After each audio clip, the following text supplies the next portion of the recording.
எங்கள் டைரக்டனுடைய தாக்கம் இன்னும் இருந்துட்டு இருக்கு.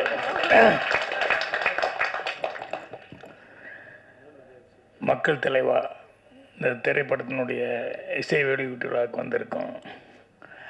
அனைத்து பத்திரிகையாளர் நண்பர்கள், டிவி ஊடக மற்றும் யூடியூப் நண்பர்கள் எல்லாத்துக்கும் என்னுடைய பணிவான வணக்கம். அதே மாதிரி முன்னால் உட்காந்துருக்க உங்களுக்கு என்னுடைய பணிவான வணக்கம்.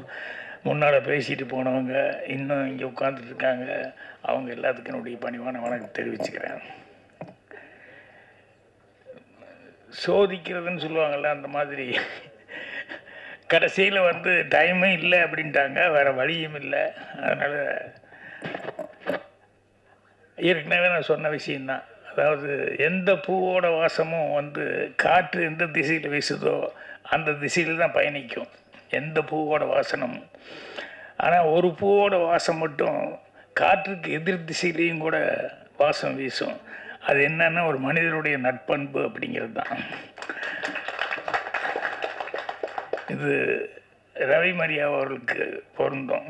என்னென்னா, இங்கே பேசின செல்வமணிலேருந்து இன்னும் நிறைய பேர் ஒவ்வொருத்தரும் அவர் எந்த அளவுக்கு ஒரு அடுத்தவங்களுக்கு உதவும் அந்த பெருந்தன்மையான அந்த குணம், அவர் என்ன ஹெல்ப்பெல்லாம் பண்ணார் அப்படிங்கிறது சொல்ல சொல்ல கேட்கும்போது ரொம்ப சந்தோஷமாக இருந்தது. நானும் அவர் அதிகமாக பழகிறதுக்கு வாய்ப்பு இல்லை, ஏன்னா சங்கத்தில் மட்டும்தான் பேசிக்கிறதுக்கான வாய்ப்பு இருந்தது, மற்றபடி அதிகமாக பேசுறதுக்கான வாய்ப்புகள் இல்லை. பட் இங்கே இவங்கெல்லாம் ஒவ்வொருத்தரும் சொல்ல சொல்ல சொல்ல அவருடைய நல்ல குணாதிசயங்கள், பார்க்குறது கொஞ்சம் கரடு முரடாக இருப்பார், பேசுகிறது சில நேரங்களில் கரடு முரடாக தான் இருப்பார். ஆனால் அவருடைய கேரக்டர் இந்த அளவுக்கு இருக்குது அப்படின்னு சொல்லும்போது எனக்கு அது ரொம்ப சந்தோஷமாக இருந்தது. அதனால தான் நானும் அவர் ஃபஸ்ட்டு டைம் இப்போது கதையின் நாயகனாக நடிக்கிறது அப்படின்னு சொல்லி அவரே சிரத்தை எடுத்துக்கிட்டு எல்லாத்தையுமே ஒவ்வொருத்தருக்கும் ஃபோன் பண்ணி அரேஞ்ச் பண்ணி கேட்டுக்கிட்டு இருந்ததுனால அவசியம் அதில் கலந்துக்கோங்க. அதே மாதிரி இன்னொன்று என்னென்னா, எனக்கு இங்கே வந்ததுக்கப்புறம் தான் நம்ம பழக்கருப்பியா சார், நாஞ்சில் சம்பத் சார் இவங்கெல்லாம் நடிச்சிருக்காங்க அப்படின்னு சொல்லிட்டு, ஸோ இவங்களுடைய தமிழை கேட்கணும் அப்படிங்கிறது அது ஒரு பெரிய எனக்கு ஒரு ஆசை. ஏன்னா அவங்க யூடியூப்லாம் அங்கே இங்கேலாம் பேசும்போதெல்லாம் அவ்வளோ ஆனந்தமாக, ஏன்னா எல்லாருனாலையும் இலக்கண தமிழ் அவ்வளோ சுத்தமாக பேச முடியாது, இவங்கெல்லாம் அவ்வளோ சிறப்பாக பேசுகிறவங்க. ஸோ இந்த இதில் ஒவ்வொருத்தரும் பேசும்போது கேமராமேனுடைய ஒரு தனித்தன்மை எவ்வளோ சிறப்பாக பண்ணியிருக்காரு, அவர் எந்த அளவுக்கு ப்ரொடியூசருக்கு உதவியாக இருந்திருக்காரு அப்படின்னு பேசினாங்க. அதே மாதிரி மியூசிக் டைரக்டர் அவர் எந்த அளவுக்கு ஹெல்ப்பாக இருந்திருக்காரு அப்படின்னு பேசினாங்க. ஸோ கண்டிப்பாக எல்லா நடிகர்களுக்கும் எனக்கு என்னுடைய வாழ்த்துக்களை தெரிவிச்சுக்கிறேன். மெயினாக இது எல்லாம் பேசும்போது சென்சாரை பற்றிலாம் பேசிகிட்டு இருந்தாங்க.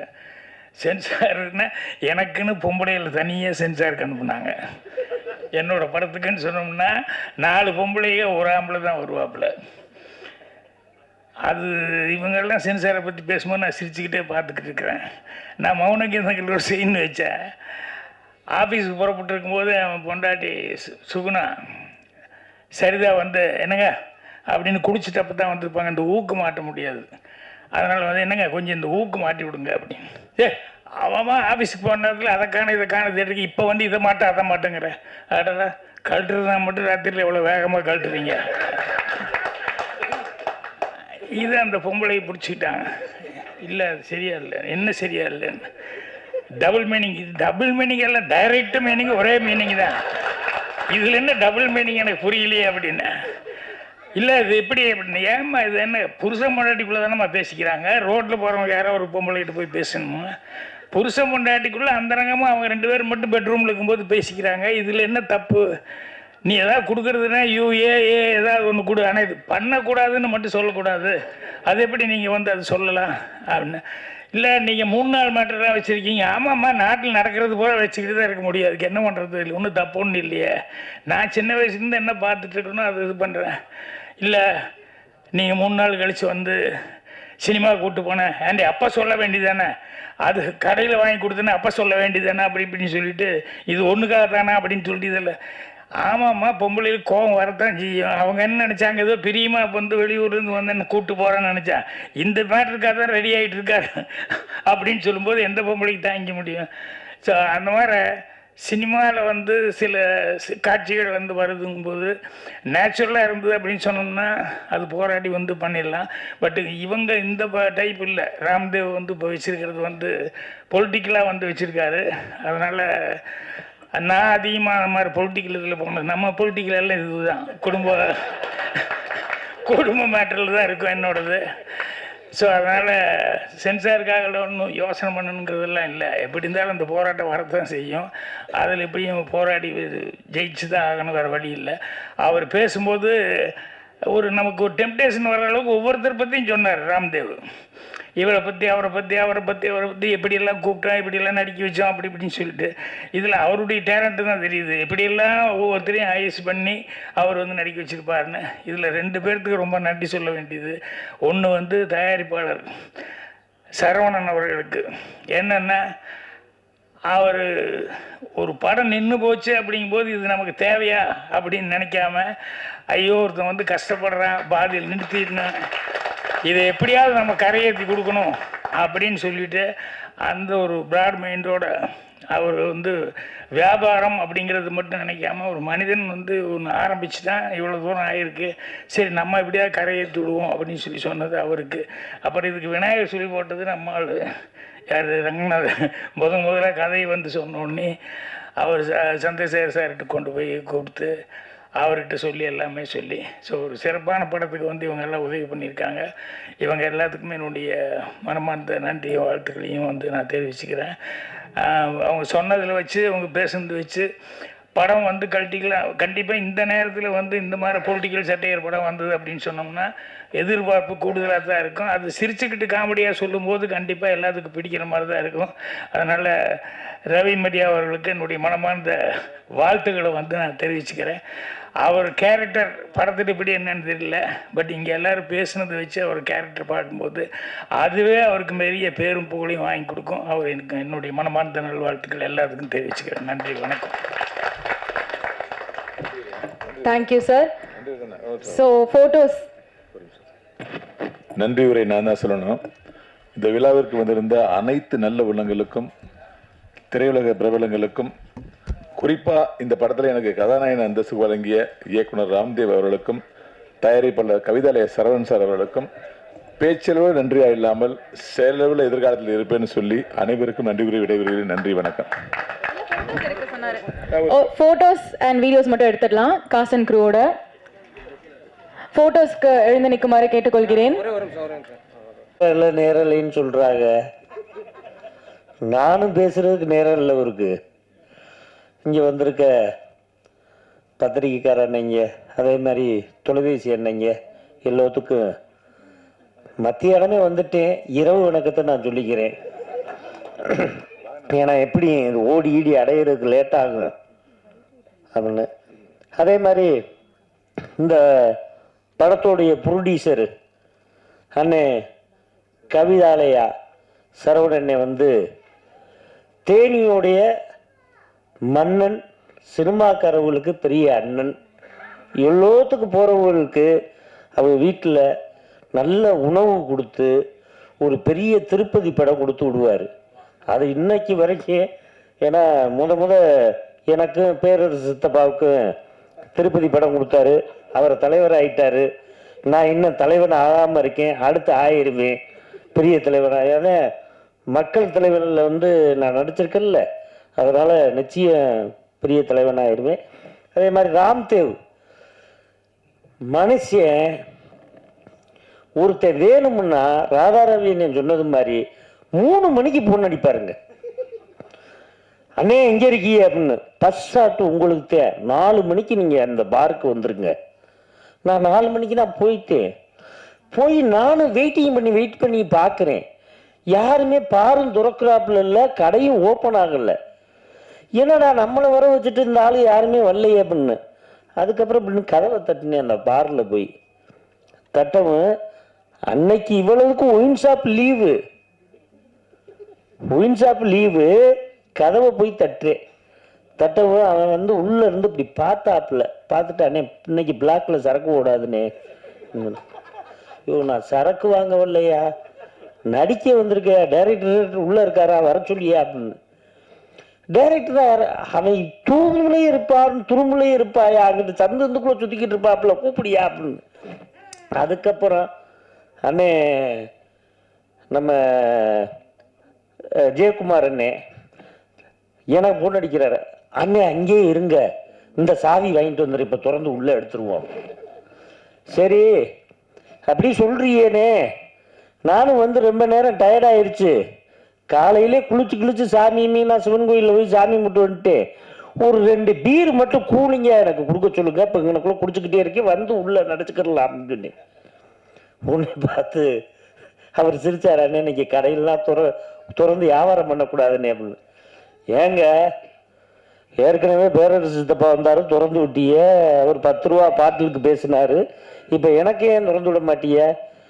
அன்னைக்கு வந்து ஒரு 10 ரூபா வச்சிருந்ததுனால தான் அவ்வளோ பேசினீங்க, இன்னைக்கு 20 ரூபா எக்ஸ்ட்ரா ஏறி இருக்குதுன்னா எந்த நாயத்தை போய் சொல்றது அப்படின்னு சொன்னேன். சொல்லவும் பேரரசு சித்தப்பா சொன்னது மாதிரி இந்த படம் ரிலீஸ் ஆனா எல்லா மது குடிக்கிற நண்பர்கள் ஃபுல்லா பேரரசு சித்தப்பா வீட்டில் போய் நிற்பாங்க. நிச்சயம் ஒரு கொள்கை ஏற்படும், இந்த பாட்டில் விலையை குறைக்கப்படும். அதே மாதிரி இன்னமும் ஏன்னா 9:45 கடையெல்லாம் அடைக்கிறாங்க. இந்த ஆட்சியில் வந்து நைட்டு 12 மணி வரைக்கும் கடை இருக்கணும்னு நான் கேட்டுக்கிறேன். அதே மாதிரி காலைல 7 மணிக்கு கடையை திறக்கணும்னு கேட்டுக்கிறேன். 2வது இந்நேரம் தலைவா முக்கியமான விஷயத்த பேசிக்கிட்டு இருக்கேன் தலைவா, டைமாச்சுன்னு சொல்லிக்கிட்டு இருக்கீங்க. ஏன்னா அங்கனக்குள்ள ஒயின் ஷாப் ஃபுல்லாக கம்மியாக இருக்கு, நிறைய திறந்து விடுங்கன்னு கடவுள்கிட்ட கேட்டுக்கிறேன். நன்றி, வணக்கம். எல்லாருக்கும் நமஸ்காரம். I don't know Tamil, but I'm learning still. And I want to thank my producer, and I want to Kavithalaya Sarvanand sir ki nandri, and Ramdev sir ki rumba nandri, and all DOP sir and my master, dance master sir, Suryan sir, and Roshan ma'am, and one more sir is there, I'm not remember his name, but I want to thank him also. He's they 3 are doing very well for me. Sorry, I'm nervous అవుతున్నా. నేను తెలుగులో మాట్లాడతా, because నేను నేను from Hyderabad. So నాకు తెలుగు వచ్చు, నేను తెలుగులో చాలా కంఫర్టబుల్. సో నాకు రామ్ సార్ ఫస్ట్ రిజెక్ట్ చేశారు, తర్వాత మళ్ళీ యాక్సెప్ట్ చేశారు. అండ్ రామ్ సార్కి చాలా చాలా చాలా థ్యాంక్స్. అండ్ నాకు చాలా సపోర్ట్ చేశారు మా దాస్ సార్ అండ్ మా Shiva sir. They are my manager and my casting also. So they both are supported me so much. అంతే, ఇంకా ఏం చెప్పాలి నాకు అర్థం కావట్లేదు. థ్యాంక్ యూ సో మచ్ నాకు ఈ ఛాన్స్ ఇచ్చినందుకు. అండ్ మాస్టర్ గారు, DOP sir, and here media people, thank you so much who are covering me here. Thank you so much all. Thank you. ஒரு 6 நிமிஷம் எடுத்துக்கிறேன். முக்கியமான ஆளை பாராட்ட முட்டேன். ஏன்னா அவர் நாளைக்கு அவரோட குடும்பம் நடத்த வேண்டியது இருக்குது, பல சங்கங்களில் குடும்பம் நடத்த வேண்டியிருக்கு, வச்சு செஞ்சிருவார். ரவி மரியா நண்பர், கதையின் நாயகன்கிறோட நான் துணிச்சா சொல்கிறேன், கதாநாயகன், ஹீரோ எங்கள் ரவி மரியா. அவர் அது நிறைய சொல்லிட்டாங்க, இன்வால்வ் பண்ணால் அப்படி இன்வால்வ் ஆயிடுவார். இந்த படத்தில் இன்னொரு சாங் ஒன்று இருக்குது, டியூட் சாங், அதை போட மாட்டாங்க. ஒருவேளை ஒய்ஃப் வந்துருக்கான்னு தெரியல, அதுக்கு இப்போ பார்த்துட்டு கட் பண்ணிருங்க, ட்ரெயிலர் போட வேணாம். ட்ரெயிலர் போட்டால் சென்சார் பிரச்சனை, அந்த டியூட்டை போட்டால் வீட்டில் பிரச்சனை, அதனால் ரெண்டுமே இங்கே வந்து கட் பண்ணிட்டாங்க. இருந்தாலும் அந்த சாங் கிட்ட இருக்குது, நான் ஒய்ஃபுக்கு நம்பர் வாங்கி அனுப்பி வைக்கிறேன். அவ்வளோ நெருக்குங்க, ஒரு ஹீரோ அவ்வளோ நெருக்கமெல்லாம் நடிச்சிருக்காரு. அப்புறம் நான் ஒரு படம் நடிச்சிருந்தேன், இப்போ இன்னொரு படம், அதுக்கு தான் மீசை வச்சது. அது போகும்போது டைரக்டர் கேட்டேன், அப்பா சின்ன முடிஞ்சுதா, நான் இது தாடியோடு இருப்பேன், மீசை வைக்கிற மாதிரி இருக்கு. இல்லை சார் முடிஞ்சிச்சு, ஏன்னா அப்படின்னு காசனை கொடுக்கணும்ல, முடிஞ்சுட்டாரு. அப்போ ஷூட்டிங் போய் கூட கஞ்சாகர் படிச்சுக்கிருக்காரு. அவர் திடீர்னு சார் நான் 2 மணிக்கு நான் போயிடுறேன்ட்டு அந்த டேரக்டரை பெர்மிஷன் வாங்குறாரு. நான் கேட்கல எதுக்கு போகிறீங்க? எனக்கு ரிஹர்சல் இருக்குது நாப்பில். என்ன ரிஹர்சல்? டான்ஸ் ரிஹர்சல் இருக்குது. கஞ்சா கருப்புக்கு டான்ஸ் ரிஹர்சலா? எனக்கு புரியல. என்னங்க டான்ஸ்? இல்லைங்க உங்களுக்கு ரிஹர்சல் நாப்பில். எனக்கு இல்லைங்க, இந்த ரவிமரியாங்க, ஐயோ அவர் ஹீரோ பண்ணுறாரு இல்லைங்க. ஆமாம், அதில் நாங்கள் டான்ஸ் நானும் கூட ஆடுறேன். அவர் ரிஹர்சல் தொலைய வேண்டியதானே, என்னையை கூப்பிடாருங்க நாப்பில். ஏன்னா இவர் அவர் போடுற மூமெண்ட்டு நானும் போடணுமா? அப்புறம் என்ன கூப்பிட்டாருங்க. சரின்ட்டு அனுப்பியாச்சு. 2 நாள் தொடர்ந்து போனார். 2 நாள் கேப் போட்டுச்சா, அவுட்டோரில் ஷூட்டிங். கஞ்சாக்கர் போகிறாரு, கை இறங்கிச்சு. என்னன்னாப்புல தைலம் சேர்றாப்புல, அங்கே கிளினிக்லாம் போய் ட்ரீட்மெண்ட் பண்ணாப்புல. என்ன கஞ்சா அண்ணா சித்தப்பும்பாப்புல. என்னன்னாப்புல இந்த ரைமுறையை பண்ண வேலை இருக்கே என்னப்புல. அந்த ஆடி சொல்ல வேண்டிய என்னையே கூட ஆட வச்சு ஒரு சரி மூமெண்ட்டில் தட்டா போல.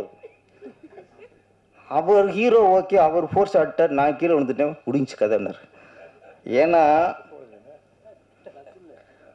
இல்லை அடிக்காதீங்க இருக்க. உண்மை வச்சுன்னா உடனே கொஸ்டின் தான் கேட்குறாரு இங்கே. ஆனால் என்னன்னா ஒரு ஹீரோ ஆகிட்டான், ஹீரோ ஆகிறோட பெரிய பிரச்சனை இல்லை. ஆனால் அந்த சாங்கு ஆடுறதுக்கான பிரச்சனை இருக்கே, சாரை வச்சு பேச வேண்டியிருக்கு. பாக்கிற சாரை வச்சு இந்த சாங் தான் பெரிய பிரச்சனை, அது ஆடுறது தான் பெரிய பிரச்சனை. என்ன அதில் ஹீரோ வர பெரிய பிரச்சனை இல்லை, அது சாங் இருக்காமல் இருக்கணும். சாங் இருந்துச்சு, டியூட் வேறு. அதில் சொல்கிறேன் ஒரு உதாரணம், ஹீரோ ஆகிட்டான், சாங் ரிஹர்சல் பண்ணணும், கூட நடிக்கணும், குடும்பப்படுத்தணும். என்ன இவ்வளோ பண்ணியிருக்காரு ரவிமரி அவர்களுக்கு. இப்போ வந்து ஒரு காமெடி சார்ந்த ஒரு ஹீரோக்கள் இல்லை, அந்த கொடையை திருத்து வைப்பார். நன்றி, வணக்கம். குறைகளை எழுதி என்னை வளர்த்து விட்ட எனதருமை பத்திரிகை நண்பர்களே, ஊடக நண்பர்களே, இணையதள வலைத்தள சகோதர சகோதரிகளே, இங்கே மேடையில் விட்டிருக்கும் ஜாம்பவான்களே, என்னுடைய அன்பிற்காக, என்னுடைய அழைப்பிற்காக இவ்வளவு பெரிய கூட்டத்தை எனக்காக வரவழைத்த அந்த அன்பு உள்ளங்களுக்கு என்னுடைய மனமார்ந்த நன்றியையும் வாழ்த்துக்களையும் தெரிவிச்சுக்கிறேன். வழக்கமாக நான் நிறைய பேசுவேன், ஒவ்வொரு படத்துலையும் அதில் வில்லனாக இருப்பேன், நிறைய பேசுவேன். இந்த படத்தில் கதாநாயகன் சொல்லிட்டாங்க, என்னால் பேச முடியல. அதுபோக தேட்டருக்கு ரொம்ப டைம் ஆச்சுன்னு சொல்கிறாங்க. உங்களுடைய அனைத்து உள்ளத்திலிருந்து வரக்கூடிய நல்வாழ்த்துக்களை பெற்று உங்களிடம் விடைபெறுகிறேன். நன்றி, வணக்கம்.